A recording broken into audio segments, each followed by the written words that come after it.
Hello everyone, আসসালামু আলাইকুম। Welcome to my new vlog. কেমন আছেন আপনারা? আলহামদুলিল্লাহ, আমি ভালো আছি। আজকে বাচ্চাদের নিয়ে ঘুরতে গিয়েছিলাম রংপুর চিড়িয়াখানায়। চিড়িয়াখানায় গিয়ে বাচ্চাদের নিয়ে কি করলাম, কোথায় কোথায় ঘুরলাম, এটাই আজকে আপনাদের সাথে শেয়ার করতে যাচ্ছি। আশা করি পুরো ভ্লগটা আপনারা বোরিং না হয়ে আমার সাথেই থাকবেন। বাচ্চারা যে কোনো প্রয়োজনে রংপুরে গেলেই ওর বাবার কাছে জেদ করে চিড়িয়াখানাতে যাওয়ার জন্য। আসলে চিড়িয়াখানাতে নিয়ে গেলে বাচ্চাদের মেধার অনেক বিকাশ হয়, এই জন্য আমারও ভালো লাগে চিড়িয়াখানা ওদেরকে নিয়ে যাওয়ার জন্য। তবে এই রংপুর চিড়িয়াখানাকে ঘিরে কিন্তু আমার নিজেরও অনেক স্মৃতি রয়েছে। আমার হোম ডিস্ট্রিক্টের পাশের ডিস্ট্রিক্ট হচ্ছে রংপুর, তো আমাদের যে কোনো প্রয়োজনে রংপুরে আসতেই হতো। দেখা যেত আমার আব্বুর বিজনেস পারপাসে বেশিরভাগ সময় রংপুরে আসতেন, অথবা কাউকে ডাক্তার দেখাতে হলে রংপুরে আসতেই হতো। তো আমাকে দেখা যেত আব্বু সবসময় সাথে করে নিয়ে আসতেন। রংপুর আসলেই আব্বুর কাছে আমার আবদার থাকতো তিনটা। 1 নাম্বার হচ্ছে আমাকে চিড়িয়াখানায় নিয়ে যেতে হবে, আর 2 নাম্বার হচ্ছে আমাকে রেস্টুরেন্টে বিরিয়ানি অথবা চাইনিজ খাবার খাওয়াতে হবে, আর 3 নাম্বার হচ্ছে আইসক্রিম।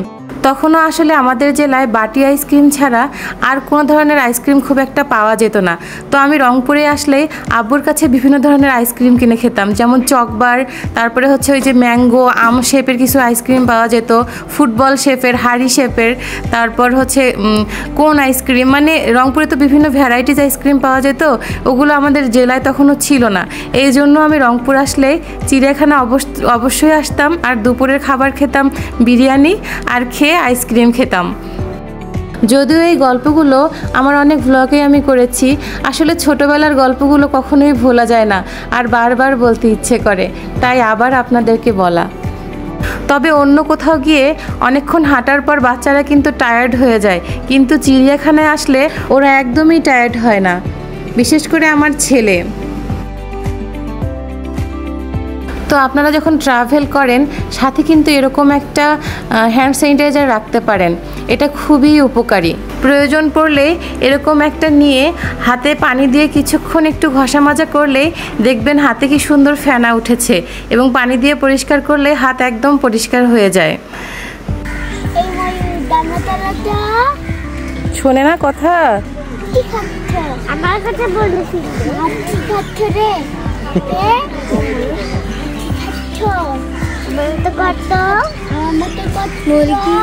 তুমিও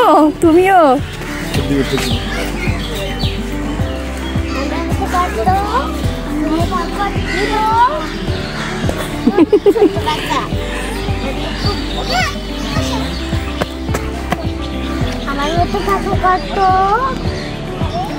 কক কক। দেখো মাথায় ছুটি করেছে, তাই দেখো কাছে আসছে তোমাকে ঠোকর দিতে। তো বাচ্চারা কিন্তু পশু পাখিদের সাথে কথা বলতে খুব ভালোবাসে, আমার ছেলে মেয়েরাও হচ্ছে কথা বলছিল। তারপর আমরা একে একে সব জায়গায় যাচ্ছিলাম আর ঘুরে ফিরে দেখছিলাম। আসলে আমরা ক্লান্ত হয়ে পড়িনি, কিন্তু ক্লান্ত হয়ে পড়েছিল চিড়িয়াখানার পশু পাখিরা। সবাই কেন জানি কীরকম একটা ঝিমিয়ে গিয়েছিল, অনেক রোদ ছিল তো, আর প্রচুর গরম ছিল। তো চিড়িয়াখানার ভেতরেই এরকম হচ্ছে সাতমিশালি মাখানি না কি যেন একটা নাম বলে, এরকম একটা দোকান দেখতে পেলাম, আর ছিল বিভিন্ন ধরনের আচারের দোকান। তো আমার কেন জানি এখানে কোনো কিছু খাওয়ার রুচি হয়নি। আসলে চিড়িয়াখানায় তো অনেক গন্ধ থাকে, এগুলো দেখার পর এসব খাবার খাওয়ার কোনো রুচিই ছিল না। দিন দিন মনে হয় বেশি ম্যাচিওর হয়ে যাচ্ছি। আগে যখন ছোট ছিলাম তখন তো এসব কিছুই মনে হতো না, কত বাদাম, বুট, চকলেট, আইসক্রিম এখানে কিনে খেয়েছি, অথচ আজকে কিছুই খেতে ইচ্ছে হচ্ছে না এখানকার পরিবেশ দেখে। আসলে যে বয়সে যেটা করতে মন চায় সে বয়সে সেটাই করা উচিত। যত দিন যাবে অত রেস্ট্রিকশন, নানান বাধা নিষেধে আটকে পড়বে আমাদের জীবন। তো এই তো দেখতে দেখতে চলে এসেছি খরগোশের কাছে। যদিও বাসায় অনেক খরগোশ ছিল, তারপরেও হচ্ছে আমার মেয়ে খরগোশ দেখার জন্য আরও বেশি এক্সাইটেড হয়ে গিয়েছে। এখানে অনেক পশু পাখি আমার বাসায় আছে, তারপরেও এখানে এসে এগুলো দেখার জন্য একদম উদগ্রীব হয়ে পড়েছে।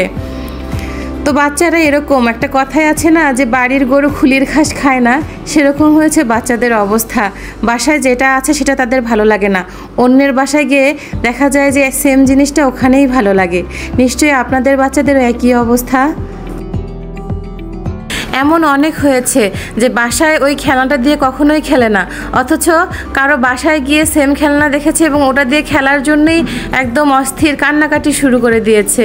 তো মাঝে মাঝে খুব বিরক্ত লাগে, তারপরে আবার চিন্তা করে ছোট মানুষ তো যখন যেটা মন চায় আর কি।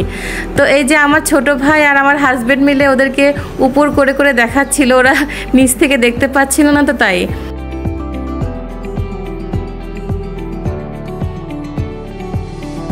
তো চিড়িয়াখানায় সব পশু পাখি দেখার পর চিড়িয়াখানার ভিতরেই একটা পার্ক ছিল ভূতের বাড়ি, সেখানে আমরা ঢুকে পড়লাম।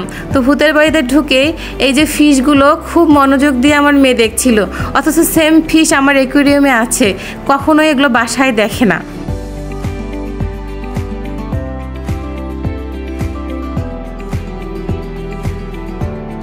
সব বাচ্চাদের মনে হয় পছন্দের চরিত্র এই মোটু পাতলু, তাই না? তো আমার ছেলে মেয়ে তো ভীষণ খুশি হয়ে গিয়েছিল। তার মধ্যে ছিল এই যে মাশা আর বিয়ার। তো হাঁটতে হাঁটতে আমরা সবাই অনেক ক্লান্ত ছিলাম, ভাবলাম যে এখানে একটু বসে রেস্ট নেই, কিন্তু বাচ্চা নিয়ে আসলে কখনোই আপনি রেস্ট নেওয়ার সুযোগ পাবেন না, ওরা তো ক্লান্ত হয় না।